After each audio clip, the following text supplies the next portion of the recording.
What's up guys? I'm back playing some more Disgaea RPG, and Killidia's banner's due to return tomorrow. That's Overlord Killidia. So I summoned him on his first banner. He's now NE10. So let's do a little showcase of what we've got so far. I mean, this is only going to be called Showcase Part 1 because I can't show you a raid and I can't show you how well he's going to perform in Conquest Battle. And Raid is where he specialises, so unfortunately we can't show you that. But I can show you everything else he does. So that's Overlord's Tower, Fishies, the bottles, the bunny rabbits, so that's all the gates as well. I can show you how well he does in them, as well as the event review, and also item world, rank 35, level 100 enemies. How good is he for helping you farm legendary items for that? And please remember guys, if you do enjoy the video, please do hit like and subscribe, because there's always more Disgaea RPG content to come.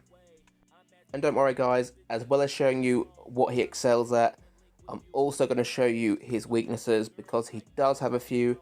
As I said, I've been using him now, he's my main character I use, and you can see in his abilities there, his main weakness that I will show you where it is single targeted damage.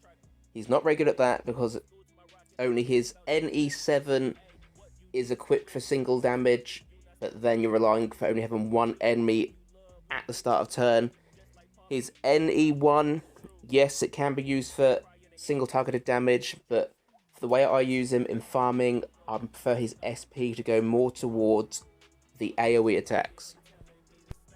His second main weakness is that he can just be a bit too fast at times. So that makes using SP batteries and Braveheart him a little more difficult. Girl Hole can Braveheart him, she can keep up with him for maybe 2 turns, but then she falls off and cannot keep up with him at all. So first off, we're going to lead with the experience gates. This was a big one to do.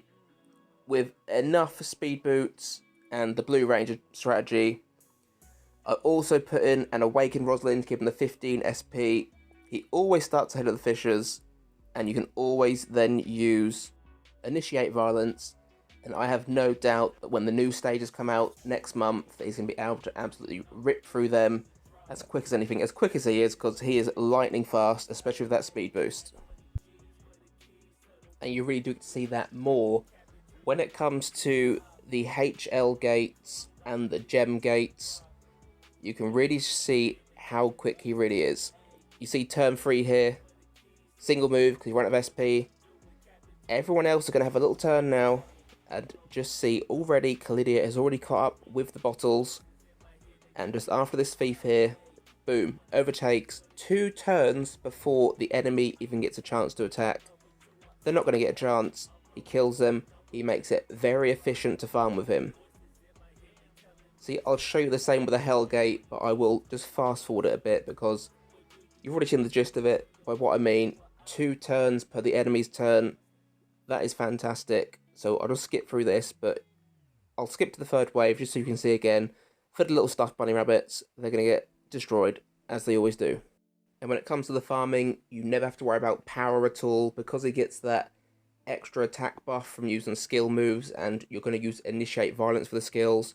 You always get an extra attack buff, so he is super strong, especially just for any sort of farming stage, so he just gets through them really easily. Now, on to Item World.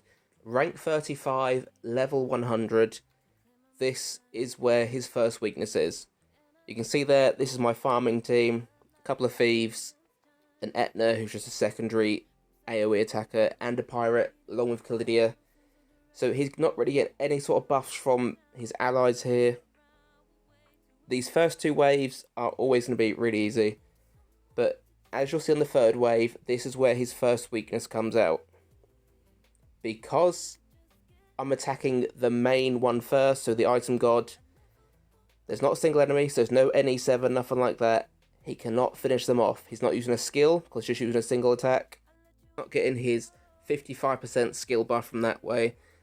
But as far as a weakness goes, he could have a lot worse weaknesses, I think. You can see here, this is my other team. So when I get to legendary farming, I have to build around Killidia a bit. Because he's still so fast, I still like to keep him there. Bloodis gives him an extra single attack buff. Adele and Killidia both have attack buffs. Adele's is an all-round buff, but Killidia is just an attack one. And as you can see, the item god gets killed that time, just from one single attack from Killidia. So sometimes you need to build around him a little bit. Obviously you could buff him, but the fish units don't have a lot of buff except for Girl at the Hole currently. And I mean, come on, his attack stat is just under 9.5 million. What more does this man want to be able to kill an item god? So that's just an unfortunate one of his little weaknesses there. So how does he fare on the recollection stages? Now, I can't give you the optimum build for Killidia here. Well, and by that I mean I haven't got a team of people that can Mega Braveheart him. All I've got there is Girl the Hole's only got an all Braveheart at the minute. I am trying to level that one up. The 3 Blue Rangers have just got their friend power, so we know that's not as powerful as a Mega Braveheart.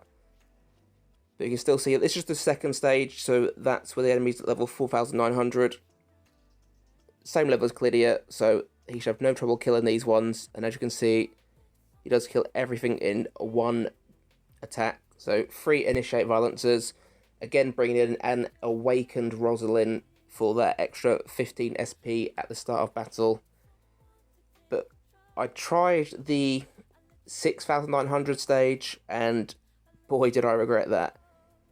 Again, maybe if I had 4 Mega Bravehearts got before him. So I have just got Eusalia from the Battle Pass now. So I can raise her Weapon Mastery up or her skill level up to get Mega Braveheart. Girl the Hole, I could also get the Mega Braveheart up for that. Normal the Hole's got Mega Braveheart, but I think I've already used his mana currently. So I've got to wait till the next stages next month for the level cap to go up so I can get some more mana for him. And then maybe, possibly, that's enough Mega Bravehearts I can beat this with Killidia. Obviously, there are better characters you can use for it, like a Tyrant Valvatores, but we're not doing his showcase, we're doing Killidia's. So we're just seeing how far he can go on this. I had to use the Tyrant Revelio to clear that first stage, so we ran out of SP on this one, trying to get lucky enough to outspeed them again, but he just couldn't quite do it. So that's out of his reach just for the minute. Well, on my team anyway. There'll be someone else who's got it. Last thing to show you is the Overlord Tower. Final level, 35.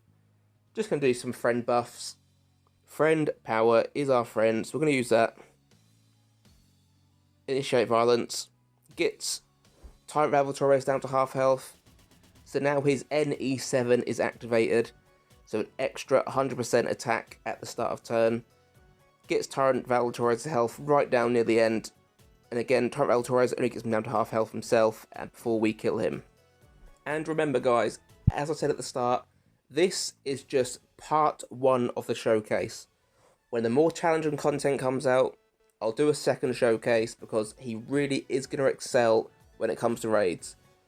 By the time I'd pulled him and leveled him up, he wasn't quite ready to take on the harder stages of Desco's raid, the Xeno Desco. So I couldn't do a showcase at that point. But the next time it comes along, we're going to absolutely destroy whatever's in front of us. You clear the 2 side beasts, and then his NE7's going to proc, and you're going to use all the skills possible you can. You can use his S skill and absolutely destroy everything. Because I didn't even get a chance to show you his big S-rated single attack move. There's just nothing really at the minute that you get a chance to use it for or that warrants using it. You saw a little bit of Tyrant Revelio. So on the recollection stage, he used his Tyrant Revelio, the 35 costing move. Mine's not currently down to that one yet. But it cleared the wave, so you didn't get to see the double turn in one go.